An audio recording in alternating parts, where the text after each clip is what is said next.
রাধে রাধে সবাইকে। আমি প্রতাপ Mondal, quick math চ্যানেলে সবাইকে স্বাগত জানাই। পরবর্তীতে কিরকম করে ক্লাস আসতে চলেছে কুইক ম্যাথ চ্যানেলে, এ টু জেড যে বিষয়গুলো আছে তার এক রোড ম্যাপ আমি দিয়ে দিচ্ছি। কিরকম করে ক্লাস আসবে এবং কোন এক্সামে কতটা ম্যাথ থেকে প্রশ্ন জিজ্ঞেস করে থাকে এবং কোন চ্যাপ্টার থেকে কতটা প্রশ্ন জিজ্ঞেস করে থাকে, আমি প্রুফও নিয়েছি এখানে। সমস্ত কিছু এ টু জেড বিষয় আমি দেখাচ্ছি তোমাদেরকে, যাতে তোমরা পুরো একটা ধারণা পাও যে না, এই এক্সামে এরকম থাকে, তার প্রুফ এটা, তার মানে কোন এক্সামে কতটি প্রশ্ন জিজ্ঞেস করে থাকে, কিরকম হার্ড রয়েছে না ইজি রয়েছে, তো সমস্ত বিষয় আজকের এই ভিডিওতে আমি রাখছি। তো চলো আজকের সেশন এখান থেকে স্টার্ট করি। আমি আশা করে চলবো প্রত্যেকের কাছে এই ভিডিওটা শুরু থেকে দেখে নাও শেষ পর্যন্ত। তুমি যদি নতুনও হয়ে থাকো তো পুরো ক্লিয়ার করে দেবে বিষয়গুলোকে একেবারে। চলো, তো দেখো দু রকমের এক্সাম আমরা দেখতে পাই, একটা সেন্ট্রাল এক্সাম হয়, একটা স্টেট এক্সাম। সেন্ট্রাল এক্সামের বহু এক্সাম রয়েছে, সিজিএল টিজিএল যাবতীয় এক্সামকে যদি বলি, বহু এক্সাম রয়েছে। সেই এক্সাম গুলো হয়ে থাকে। তো আমি এখানে কোন কোন এক্সামের করাতে চলেছি সেটা হচ্ছে এসএসসি জিডি আর রেলওয়ে গ্রুপ ডি থেকে নিয়ে যেগুলো বাংলাতে হচ্ছে সেই এক্সাম গুলো এখানে আমি মানে করাবো। এবার স্টেট এক্সামের যদি কথা বলি, ডব্লিউপি কনস্টেবল রয়েছে, ডব্লিউপিএসআই রয়েছে, কেপি কনস্টেবল রয়েছে, কেপিএসআই রয়েছে, এক্সাইজ কনস্টেবল রয়েছে, অর্ডার ফিমেল রয়েছে, ওয়্যারলেস অপারেটর রয়েছে, এই এক্সামগুলো রয়েছে। এই এক্সামগুলোর আমি বৈশিষ্ট্য বলে দিচ্ছি। বর্তমান সময়ে যদি ম্যাথের কথা বলি, তো যদি কেউ বলে কি আমি ম্যাথ না শিখে এক্সাম পাস করবো, তো একদম অসম্ভবের মতো দেখায়। ম্যাথ একটা বড় অংশ রয়েছে, ম্যাথ রিজনিং যে এই জিনিসগুলো রয়েছে, জিএস পার্ট একটা বড় অংশ রয়েছে, এদেরকে একটাওকে ছেড়ে যদি কেউ বলে কি না আমি এক্সাম পাস করবো, তো কখনো সম্ভব হয় না। এবার দুটো জিনিস আমি ক্লিয়ার করতে চাইছি। আমি তো প্রুফ নিয়েছি, প্রুফগুলো দেখাচ্ছি, বাট প্রথম ক্লিয়ার করলাম। সেন্ট্রাল এক্সামের যে বিষয়গুলো হয়ে থাকে, সেন্ট্রাল এক্সামে কি হয় কি, সেন্ট্রাল এক্সামে যে প্রশ্নগুলো জিজ্ঞেস করে থাকে সেই এক্সামের যে প্রিভিয়াস ইয়ার প্রশ্ন হয়ে যায় 2 বছর 3 বছর 4 বছর, স্টেট এক্সামে সেই ডব্লিউপি তে নিয়ে নাও, তারপরে ডব্লিউপিএসআই নিয়ে নাও, কেপি নিয়ে নাও, কেপিএসআই নিয়ে নাও, এক্সাইজ নিয়ে নাও, এখানে তারা এসে সেই প্রশ্নগুলোকে জিজ্ঞেস করে নেয়। স্টেট এক্সাম সেই মানে দীর্ঘদিনের যে প্রিভিয়াস ইয়ারের প্রশ্নগুলো থাকে বেশিরভাগই তারা এরা তুলে নিয়ে প্রশ্ন তৈরি করে এবং ছেলেদের পরীক্ষা ছেলেরা পরীক্ষা দেয় সেখান থেকে। হ্যাঁ, কিছু নতুনও থাকে, এরকম না কি প্রত্যেকটাই তুলে নেয়, প্রিভিয়াস ইয়ার থেকে তুলে না ওরকম। তো এই আশা করি এই জিনিসগুলো বুঝতে পারলাম। এই চ্যানেলে আর একটা জিনিস আমি আজকে ক্লিয়ার করে দিচ্ছি। প্রিভিয়াস ইয়ারের প্রশ্ন যে রয়েছে, ডব্লিউপি হোক, এপি হোক, যাই এখানে যা দেখাচ্ছি, এসএসসি জিডি, রেলওয়ে গ্রুপ, সমস্তটা সলিউশন স্টার্ট হবে প্রিভিয়াস ইয়ারের ওপর। এবং চলো আস্তে আস্তে আমি করে প্রত্যেকটা জিনিস ক্লিয়ার করছে। এবার যদি ওভারঅল ম্যাথের সিলেবাস গুলি, প্রত্যেকটা এক্সামে যতগুলো আমি এক্সাম দেখলাম সেই এক্সামগুলো, তো ওভারঅল সিলেবাস কিন্তু এই সিলেবাস গুলোর উপর ডিপেন্ডেন্ট করে চলে, মানে এই চ্যাপ্টার গুলোর উপর ডিপেন্ডেন্ট করে চলে। ঠিক আছে, আমি যদি নাম নিই এখানে, তো নাম্বার সিস্টেম রয়েছে, এলসিএম এইচসিএফ রয়েছে, সিম্পলিফিকেশন রয়েছে। তারপরে দেখো এটা চ্যাপ্টার, যে এই চ্যাপ্টারটা আমি নিয়েছি, এটা চ্যাপ্টার আলাদা করে কোনো কিছু দেখানোর কোনো বিষয় ছিল না, বাট আমি চাইলে এই যে পার্সেন্টেজ চ্যাপ্টার রয়েছে এখানে ইনক্লুড করে দিতাম, কারণ এখানে এটাকে ক্লিয়ারিটি করে দেয় এই জায়গাটাতে। যদি কেউ ভালো বুঝাতে পারে তো এখানে আমি পড়াই, তখন আমি এখানে ক্লিয়ার করে দেবো, ঠিক না? তো অনুপাত অনুপাত চ্যাপ্টার রয়েছে, তারপরে শতকরা চ্যাপ্টার রয়েছে, লাভ ক্ষতি চ্যাপ্টার রয়েছে, ডিসকাউন্ট চ্যাপ্টার রয়েছে, সরল সুদের চ্যাপ্টার রয়েছে, গড় রয়েছে, এজ রিলেটেড ম্যাথ রয়েছে। সময় কার্যের মধ্যে আরো একটা ইনক্লুড রয়েছে, ঐকিক নিয়মের যে অঙ্কগুলো রয়েছে সেই অঙ্কগুলো এখানে মানে সেই চ্যাপ্টারটা এখানে ইনক্লুড রয়েছে। যদি কোনো চ্যাপ্টার দেখতে পাচ্ছ না, বুঝে যাও এই চ্যাপ্টারটা এখানে ইনক্লুড রয়েছে কোনো না কোনো চ্যাপ্টারে, এখানে সেটাকে করানো যায়, বা এক্সট্রা ভাবে একটা চ্যাপ্টার হিসাবে যদি চাও তো সেটাও করা যায়। নৌচবাচ্য রয়েছে, সময় দূরত্ব রয়েছে, ট্রেন সংক্রান্ত ম্যাথ রয়েছে, নৌকা স্রোত রয়েছে, মিশ্রণের রয়েছে, অংশীদারি রয়েছে, বীজগণিতের যে জিনিসগুলো রয়েছে সেইগুলো রয়েছে। পরিমিতির পার্টের যদি কথা বলি, দুটো পার্ট, একটা 2D আর একটা 3D। 2D তে অনেকগুলো পার্ট পড়ে, বর্গক্ষেত্র, আয়তক্ষেত্র, ত্রিভুজ, সমান্তরাল, তো মানে বৃত্ত, এই জিনিসগুলো পড়ে যায় 2D তে। 3D যদি কথা বলি, ঘন বস্তু, সিলিন্ডার, শঙ্কু, তারপরে গোলক, তো এই জিনিসগুলো 3D তে পড়ে। এবার দেখো এই ওভারঅল মানে যতগুলো এক্সাম দিচ্ছ এই চ্যাপ্টার গুলো তোমাকে পড়ে যেতেই হবে, মানে পুরো এই চ্যাপ্টার গুলো পড়তে হবে। হ্যাঁ, কিছু এক্সামে দেখবা কি 2-1টা চ্যাপ্টার ছেড়ে দিয়েছে, 2-1টা চ্যাপ্টারকে নিয়েছে, যেরকম আমি প্রুফ দেখাচ্ছি একটা।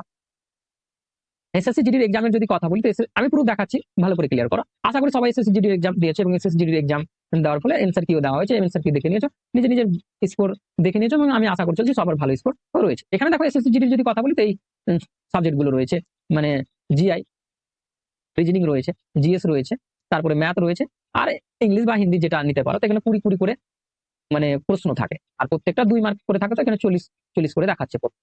এটা আশা করি ক্লিয়ার হলো এই জিনিসগুলো, এটা আমি এই মতোই দেখালাম। এবার দেখো প্রুফ, ঠিক কোন এক্সামটাতে কিরকম করে হয়, এটা নোটিফিকেশন আসে তখনই বোঝা যায়। দেখো নোটিফিকেশনের কি বলা হয়েছে, এসএসসি জিডি 2026 এর নোটিফিকেশন, 27 নোটিফিকেশন দেয়নি, যখন দেবে তখন আমি ওটা এই বিষয়টা ক্লিয়ার করবো কোন কোন চ্যাপ্টারকে এরা নিয়েছে। তো দেখো সংখ্যা, নাম্বার সিস্টেমকে নিয়েছে, আমি যেই ওই দেখালাম দশমিক এবং ভগ্নাংশ, এটাকে নিয়েছে। এবার দেখো সংখ্যার পারস্পরিক সম্পর্ক, মানে রিলেশন বিটুইন নাম্বারের সাথে কিরকম হয়, এটা চ্যাপ্টারকে নিয়েছে। তারপরে মৌলিক গাণিতিক ক্রিয়া যেগুলো হয় সেগুলোকে এখানে নিয়েছে, পার্সেন্টেজকে নেওয়া হয়েছে, অনুপাত সমানুপাতকে নিয়েছে, গড়কে নিয়েছে, সরল সুদকে নিয়েছে, প্রফিট এন্ড লসকে নিয়েছে, ডিসকাউন্টকে নিয়েছে, পরিমিতিকে নিয়েছে, সময় দূরত্বকে নিয়েছে, সময় কার্যকে কাজকে নিয়েছে, বীজগণিত নিয়েছে, জ্যামিতিকে নিয়েছে। তো এই 16টা চ্যাপ্টার নেওয়া হয়েছিল 2026। এবার এই 16টা চ্যাপ্টারের মধ্যে থেকেই জিজ্ঞেস করেছে, আর এগুলো প্রত্যেকটা মাধ্যমিক লেভেলের কিন্তু ম্যাথ। সেই জন্য বললাম ওভারঅল যদি দেখতে চাও তো ওভারঅল হচ্ছে এটা পুরোটা, তোমরা একটা স্ক্রিনশট নিতে পারো এটাকে। আর যদি নোটিফিকেশন বেরোয়, যে কোনো এক্সামের নোটিফিকেশন বেরোয়, তখন কিন্তু তারা একটা সিলেবাস দেয়, সেটা সিলেবাস হচ্ছে এটা। এবার এখান থেকে 2026 যদি আমি বলি কি কি প্রশ্ন কোন চ্যাপ্টার থেকে কতটি জিজ্ঞেস করেছে সেটা নিয়েছি। দেখে না, এখানে যদি বলি সিম্পলিফিকেশন 305টা প্রশ্ন নিয়েছে, নাম্বার সিস্টেমের কথা বলি 61টা নিয়েছে, এলসিএম এর কথা বলি তো 104টা নিয়েছে, পার্সেন্টেজের কথা বলি তো এতটা নিয়েছে, প্রফিট এন্ড লসের কথা বলি তো 175টা নিয়েছে, অনুপাত অনুপাতের যদি কথা বলি তো মানে 28টা ম্যাথ জিজ্ঞেস করেছে পুরো সিরিজে। মানে পুরো সিরিজ বলতে মানে যতগুলো শিফটে হয়েছে এই প্রশ্নগুলো জিজ্ঞেস করেছে, মানে এত চ্যাপ্টার ওয়াইজ যে প্রশ্নগুলো যতটা জিজ্ঞেস করেছে সেই প্রশ্নগুলোকে আমি দেখাচ্ছি তোমাদেরকে। গড় এতটা এখান থেকে জিজ্ঞেস করেছে, মিক্সচার এলিগেশন থেকে এতটা জিজ্ঞেস করেছে, আহ সময় কার্য থেকে এতটা, সময় কাজ এখানে লেখা হয়ে গেছে, কার্য হবে ঠিক না, তো এতটা। তারপরে নলোচবাচ্য থেকে 12টা, টাইম সময় দূরত্ব থেকে 90টা, তারপরে বোর্ডিং স্টিম থেকে 13টা, তারপরে ক্ষেত্র ওই যে পরিমিতির পার্ট থাকে সেখান থেকে মোটামুটি 108টা জিজ্ঞেস করেছে, বীজগণিত থেকে। তো এগুলো সমস্তটা এটা ছিল। হ্যাঁ, কিছুটা এখানে এলজেব্রার যে পার্ট গুলো ছিল এবার খুবই কম দেখা গেছে, কিছুটা আমার থেকেও ছুটেছে এখানে, মানে কিছু আরো এড হতো। তো আমি যেইটুকু পেয়েছি সেটাকে আমি এখানে বসিয়েছি। কিছু যদি মিস হয়ে থাকে তো ভাই একটু নিচে কমেন্ট করে জানিয়ে দিও, বাট যতদূর সম্ভব এটা একটা ভালো আমি নিয়েছি, পুরো দেখে নিয়েছি, মানে কোনো কোথাও ছাড় নেই এখানে, ভালো পরিমাণে আমি দেখেছি ঠিক না। তো এটা ছিল ওভারঅল, মানে যেটা প্রশ্ন জিজ্ঞেস করেছিল এসএসসি জিডিতে। এখান থেকে একটা জিনিস তোমাদের ক্লিয়ার হলো কি ওভারঅল যখন সিলেবাস এটাকে তোমাকে পড়তে হবে, পুরোটাকে পড়তে হবে। এবার যখন নোটিফিকেশন দেবে সেখান থেকে কোন কোন চ্যাপ্টার বাদ দিচ্ছে সেই চ্যাপ্টারকে বাদ দিয়ে তোমাকে সেই চ্যাপ্টার, যে চ্যাপ্টারগুলো নোটিফিকেশনে থাকবে সেই চ্যাপ্টারগুলো তোমাকে পড়ে যেতে হবে। মুদ্রা কথা ক্লিয়ার, এটা তো আমি এসএসসি জিডির ক্লিয়ার করে দিলাম। এবং কোন এক্সামে কতটি প্রশ্ন থাকে, ম্যাথের তো কথা বললাম কি যদি বর্তমান সময় ম্যাথ না জানো তো এক্সামে পাস করা অসম্ভব। প্রত্যেকটা এক্সামের কথা বলি, ডাব্লিউপি কনস্টেবল দেখো 25, এসআই এর যদি কথা বলি তো 50, আবার কেপি কনস্টেবলের যদি কথা বলি 25, এবং এসআই এর যদি কথা বলি তো 50। তো ম্যাথের একটা ভালো পরিমাণ রয়েছে পার্ট, প্রত্যেকটা দেখো 30টা 20টা, তারপরে আবার দেখো 25টা। এই পার্টগুলো এসএসসি জিডি যদি কথা বলি তো 80টা প্রশ্নের মধ্যে 20টা ম্যাথের থাকে ঠিক না। এখানে একটা 40 মার্কের, মানে 2 মার্ক করে একটা প্রশ্ন, সেই জন্য 40 মার্ক। এবার রেলওয়ে গ্রুপ ডি এর যদি কথা বলি তো এখানেও কিন্তু 25 নম্বর থাকে, মানে 25টা প্রশ্ন থাকে 100 নম্বরের মধ্যে। আর বিভিন্ন রেলওয়ে এক্সামের যদি কথা বলি তো এক্সাক্ট ডাটা নেই আমার কাছে, তো দেখো 20 থেকে, দেখো প্রতিটা এক্সামে তোমরাও জানো এটাকে 20 থেকে 30টার মধ্যে ম্যাথ থাকেই, সব বেশিরভাগই এক্সামে এটাই মানে এবার দেখো প্রুফ দেখো কোন এক্সামে, আমি তো এসএসসি জিডির তো প্রুফ দেখিয়ে দিলাম ঠিক না। আচ্ছা, এসএসসি জিডির এক্সামের প্রুফ এখান থেকে একটা জিনিস বুঝে গেছো কি এই বছর যে সবচেয়ে বেশি প্রশ্ন জিজ্ঞেস করা হয়েছিল সিম্পলিফিকেশন থেকে জিজ্ঞেস করা হয়। প্রতি বছরই কিন্তু এগুলো চেঞ্জ হতে থাকে, কি কোনো বছর কোন চ্যাপ্টার থেকে বেশি জিজ্ঞেস করে। আমি তোমাদেরকে একটা কথা বলবো, সবচেয়ে বেশি যদি ম্যাথ জিজ্ঞেস করে থাকে সব ওভারঅল যদি এক্সামের কথা বলি তো পার্সেন্টেজ আর প্রফিট এন্ড লস, এই যে চ্যাপ্টার গুলো রয়েছে এগুলো বিগ চ্যাপ্টার রয়েছে, যেরকম সময় দ্রুত চ্যাপ্টার রয়েছে, টাইম এন্ড ওয়ার্ক রয়েছে, এই চ্যাপ্টার গুলো খুবই ইম্পর্টেন্ট। এগুলোকে পুরো মানে বেশিরভাগই চ্যাপ্টার সবচেয়ে বেশি জিজ্ঞেস করে ম্যাথগুলো, profit and loss, percentage, time and work, এই জিনিসগুলো। এবার যদি আমি প্রুফ দেখাই এসএসসি জিডি, সেখানে প্রুফ দেখতে পাচ্ছ সিম্পলিফিকেশন একটা দুটো, এখানে কটা পেয়ে গেলা, দুটো পেয়ে গেলা, তো 1 হয়ে গেল, 2 হয়ে গেল। এবার দেখো মানে দশমিক ডেসিমাল বা ফ্র্যাকশনের যে আমি দেখালাম চ্যাপ্টারটা, একটা এখানে দেখতে পাচ্ছ। বীজগণিতের দেখে নাও দুটো, এখানে আমি বললাম না বীজগণিতে আমার কিছু মিসিং হয়েছে ওখানে একটু অল্প। বীজগণিতের এখানে এলজেব্রা থেকে যদি দেখো এখানে কটা রয়েছে, 3টা রয়েছে, মানে একটা শিফটের দেখাচ্ছি আমি এটা, 28 তারিখের 3rd শিফট রয়েছে সম্ভবত। জ্যামিতি মানে পরিমিতির যে পার্টগুলো রয়েছে একটা দুটো ঠিক না, এলসিএম এসসিএম এর দেখো দুটো 3টে এখানে রয়েছে, মানে বিভিন্ন শিফটে অনুসারে এগুলো ডিফারেন্ট হয়, কি কোন শিফটে বেশি জিজ্ঞেস করছে কোন শিফটে কম জিজ্ঞেস করছে। পার্সেন্টেজের দেখে নাও এখানে একটাই জিজ্ঞেস করেছে, প্রফিট এন্ড লস একটা জিজ্ঞেস করেছে, এখানে টাইম এন্ড ওয়ার্ক। এবার দেখো এখানে যদি বলি, আচ্ছা সময় দ্রুত চ্যাপ্টার থেকে দুটো জিজ্ঞেস করেছিল এই শিফটটাতে। প্রফিট এন্ড লসের এখানে প্রফিট এন্ড লস রয়েছে, এখানে রয়েছে, মানে দুটো প্রফিট এন্ড লস থেকে জিজ্ঞেস করেছিল। দেখো প্রফিট এন্ড লসের এখানেও রয়েছে, মানে 3টা জিজ্ঞেস করেছিল, 4টা জিজ্ঞেস করেছিল এই চ্যাপ্টারে। তো একটু দেখবা কোনোটাতে একটু বেশি জিজ্ঞেস করছে কোনোটাতে কম জিজ্ঞেস করছে, এটাই কিন্তু চলে ঠিক আছে। চলো এবার আগে বারো, দেখো আমি একটা সেন্ট্রাল এক্সামের জিনিস তুলে দিচ্ছি। আরআরবি গ্রুপ ডি এর এক্সাম প্যাটার্ন কিরকম হয়, সিবিটি এক্সাম হয় ঠিক না, এটা আশা করি জানো। সেই এক্সামগুলোতে এই 4টা জিনিস থাকে, যদি ম্যাথের পার্ট বলি তো এখানে 25টা রয়েছে, জিআই এর 25টা রয়েছে ঠিক না, না সরি জেনারেল সায়েন্সের রয়েছে এখানে 25টা রয়েছে ঠিক আছে। এবার দেখো এটা সায়েন্সের মানে একটা চ্যাপ্টারই রয়েছে, মানে পুরো সায়েন্স যে বিষয়টা রয়েছে তার উপর 25টা জিজ্ঞেস করে। এবার জেনারেল অ্যাওয়ারনেস বা কারেন্ট অ্যাফেয়ার যেগুলো থাকে সেখান থেকে 20টা জিজ্ঞেস করে। ম্যাথ আর রিজনিং এর যদি কথা বলি তো রিজনিং এ 30 আর ম্যাথে 25 ঠিক আছে এটা। আর এখানে 90 মিনিট সময় দেয়, ক্লিয়ার। 25টা ম্যাথে 25 মার্ক পেয়ে যাওয়া। এবার দেখো এর যদি প্রুফ দেখাই আমি কি রকম, তো অফিসিয়ালি সিলেবাস যদি দেখাই তো এই সিলেবাস গুলো থাকে কিসে, আরআরবি রেলওয়ে গ্রুপ ডি 2026 এর এটা কন্ডিশন বলছি ঠিক আছে। এবার যখন নতুন নোটিফিকেশন আসবে সেখানে দেখে তারপরে কিন্তু ওভারঅল সিলেবাস প্রথম পড়বা, পুরো যতগুলো সিলেবাস আছে সম্পূর্ণটাকে পড়বা।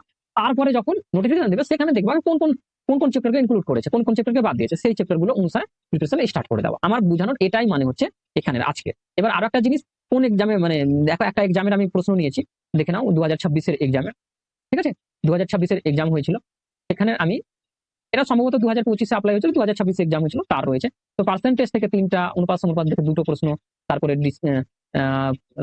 ডিসকাউন্ট, লাভ ক্ষতি ও ছাড়ের যে ডিসকাউন্ট চ্যাপ্টার রয়েছে সেখান থেকে 2টো, গড় থেকে 2টো, সময় সময় ও কার্য হবে, এটা সময় ও কার্য এটা হবে 2টো, যে এই যে পরিমিতির পার্ট রয়েছে সেখান থেকে 2টো, সরল সুদ এবং চক্রবৃদ্ধি সুদে থেকে একটা, 2টো থেকে, নলচকাচক থেকে একটা, বয়স থেকে একটা, ট্রেন থেকে একটা, বীজগণিত এলজেব্রা থেকে একটা, ত্রিকোণমিতি থেকে একটা, এলসিএম আইসিএফ থেকে একটা। তো এরকম করে জিজ্ঞেস করে থাকে। এটা রেলওয়ে গ্রুপ ডি এর আমি দেখলাম। এটা পুরো গেল একটা ওভারঅল ভালো করে, আশা করি ক্লিয়ার একটা ধারণা পেলাম কোন এক্সাম কিরকম রয়েছে, কোথা থেকে কিরকম প্রশ্ন করে জিজ্ঞেস করে থাকে। এবার একটা আর জিনিস ভালো করে বুঝে নাও, যে কোনো এক্সাম দিচ্ছ ভালো করে এই জিনিসটা খুবই কাজে ধরবে যারা নতুন রয়েছে তাদের। আর না তো পুরাতন তো জানোই, এই 100 মার্কের যদি আমি ধরে নিই, কোথাও 30 মার্ক রয়েছে, 25 মার্ক রয়েছে, 50 মার্ক রয়েছে ম্যাথের যে পার্টগুলোর কথা যদি আমি বলি, তো মেনে চলো একটা জিনিস, 20 মার্ক যাই মার্ক, পুরোটাকে আমি ধরছি 100%। এই 100%-এর মধ্যে কি হয় কি 3 রকমের ম্যাথ জিজ্ঞেস করে। 3 রকম, কিরকম 3 রকম? 70 থেকে 80% ম্যাথ থাকে একদম ইজি লেভেল, আর পুরোপুরি প্রিভিয়াস এর উপর বেস করে ম্যাথ জিজ্ঞেস করে 70 থেকে 80%। এবার দেখো 10% ম্যাথ যে জিজ্ঞেস করে, এটা কিন্তু একেবারে ইজি লেভেলের হয়, একেবারে ইজি লেভেলের হয় এটা, এই 80% ম্যাথ। প্রতিটা এক্সামের কথা বলছি, একটা এক্সামের কথা না, প্রতিটা এক্সাম। এবার এই 10% ম্যাথের যদি কথা বলি, তো সিম্পল মডারেট লেভেলের হয়। কি লেভেলের হয়? মডারেট, মডারেট লেভেলের এখানে কিন্তু হয়ে থাকে, মডারেট লেভেলের হয়ে থাকে 10%। এবং 10% যে থাকে সেটা কিন্তু একেবারে হার্ড হয়ে থাকে। কি হয়ে থাকে? হার্ড হয়ে থাকে, একেবারে হার্ড হয়ে থাকে, হার্ড লেভেলের প্রশ্ন হয়ে থাকে। তো এই 3 ভাবে ডিভাইড করে এক্সামিনার যারা রয়েছে তারা প্রশ্ন সেট করে। এবার তোমাকে যখন ম্যাথ শিখতে যাবা, তখন তোমাকে মাথায় রাখতে হবে বেসিক শিখতে হবে। আমি বেসিকের কথা কেন বলছি, এই বেসিকের মধ্যে 80% পড়ে, 80% ইনক্লুড হয়ে যাওয়ার প্রথম 80% প্রথম ইনক্লুড হওয়ার পর বহু প্র্যাকটিসের পর তোমার এই 10%-কে মানে এই করতে পারবা, তারপরে এটাতে আসতে পারবে। বহু প্র্যাকটিসের দরকার পড়বে, মানে প্রচন্ড প্র্যাকটিস, মানে সিলেবাস কমপ্লিট করার পর প্র্যাকটিস এর পর প্র্যাকটিস প্র্যাকটিস করতে করতে তখন কিন্তু 100% ইনক্লুড, যে 100% রয়েছে সেটাতে আসতে পারবা। সেখানে দেখবা বেশিরভাগই ছেলে এরকম বলে না এক্সাম দিয়ে আসার পর, যে আমার 2টো ম্যাথ ছুটে গেছে, যারা ভালো 3টে ম্যাথ ছুটে গেছে। তো সেটা কি লেভেলের ম্যাথ থাকে? মডারেট থাকবে বা হার্ড লেভেলের, তারা ছেড়ে চলে আসে।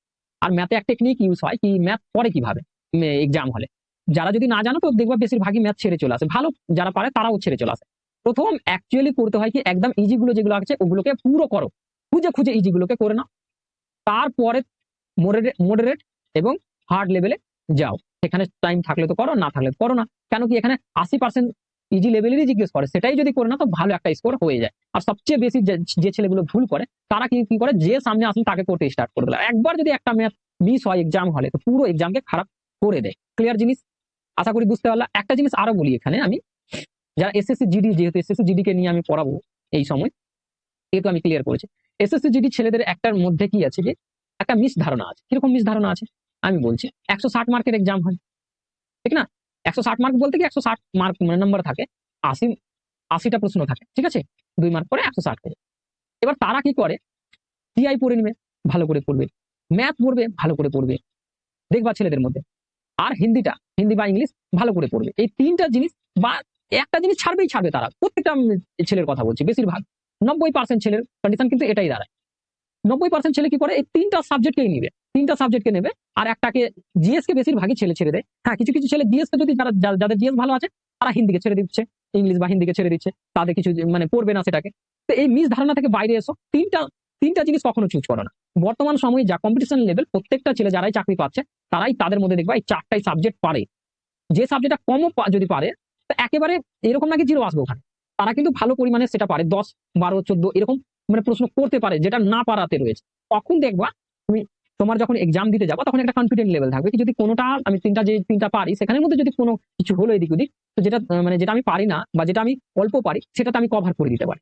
তো সেই জন্য আমার একটাই মানে সবার উদ্দেশ্যে একটাই কথা থাকবে, যারা এসএসসি জিডি এক্সাম দিচ্ছ, বেশিরভাগ ছেলে যাদের চাকরি থেকে ফিরে যাও 1 নম্বর, 2 নম্বর, 4 নম্বর, 5 নম্বরে, তাদের দেখবা মেইন কন্ডিশন এটা হয়। সেই জন্য বলবো সময় বহু রয়েছে, এসএসসি জিডি এক্সামের জন্য 6 মাস রয়েছে।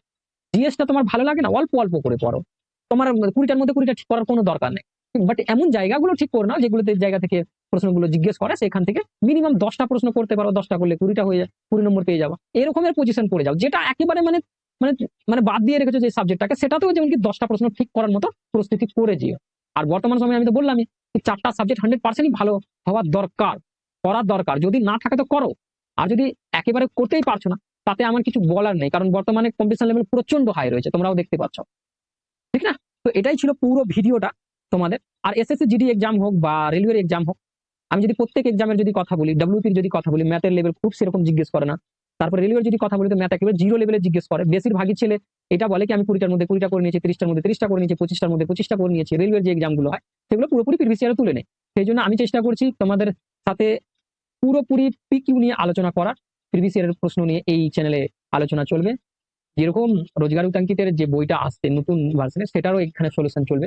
এবার অনেকের এটা মনে রয়েছে কি আমি রোজগার উদ্যাঙ্কিত ছেড়ে দিয়েছি, না ভাই ছাড়ি নাই, সেখানে আমি জয়েন্ট আছি। ওটা ছাড়া বলে না, বাট আমার কিছু প্রবলেমের জন্য আমি পরবর্তীতে বলবো সেই প্রবলেমটা কি হয়েছিল, একজ্যাক্ট প্রবলেম। সেটা প্রবলেমে কখনো মানে ক্লাস নেওয়া সম্ভব নয়, সেই জন্য আমি সেখান থেকে এসেছি। বাট এখন ছাড়ি নাই, সেখানে ক্লাস আমি নেবো, কোনো ছাড় ছাড় নাই। মানে ক্লাস ক্লাস নেওয়া যাবে না, অন্যভাবে আমি তোমাদেরকে সাহায্য করবো। যেরকম বাংলার যেগুলো প্রশ্নগুলো রয়েছে, যেগুলো সলিউশন মানে যে কোশ্চেন পেপার হিন্দিতে দেখতে পাচ্ছ, সেগুলোকে কনভার্ট করতে আমাকে দেওয়া হতে পারে। এখনো মানে আমি ছাড়ি নাই, ওখানে আমি ছাড়ি নাই। তোমরা দেখতে পাচ্ছ ক্লাস আসছে না সেখানে, কেন আসবে না? হ্যাঁ, একটা রিজনের জন্য আমার ক্লাস আসছে না সেখানে, সেটা পরবর্তীতে আমি কখনো বলবো, সেটা ভালো একটা রিজন রয়েছে। মানে তো সেই জন্য আমি এখন সেখানে ক্লাস নিচ্ছি না, আমার চ্যানেলে ক্লাস দেখো তোমরা, আশা করি। হ্যাঁ, এখান থেকে আমি সমস্ত কিছু সাহায্য করছি, যত রকমের সাহায্য হয় যেটা সেখানে আমি করাতাম, সেটা আমি এখান থেকে সাহায্য করে দিচ্ছি, ঠিক না? Thank you watching for my video. দেখাও পরবর্তী ভিডিও। Thank you.